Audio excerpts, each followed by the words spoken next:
Well, good morning, everybody.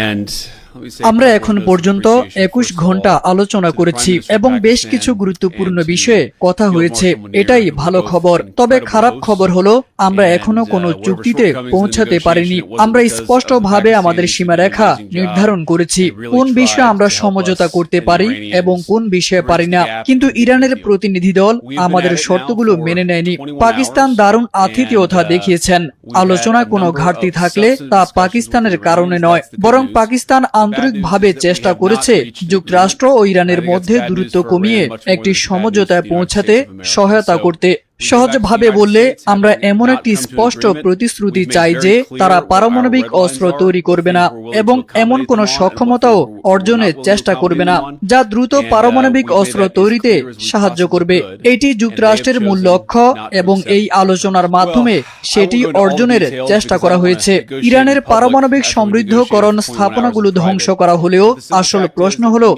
Iran দীর্ঘমেয়াদে পারমাণবিক অস্ত্র তৈরি না করার বিষয়ে সত্যিকারের অঙ্গীকার দেখাবে কিনা। আমরা এখনো সেই প্রতিশ্রুতি দেখতে পাইনি, তবে আমরা আশা করি ভবিষ্যতে তা দেখতে পাবো। We'll see if the Iranians accept it. Thank you.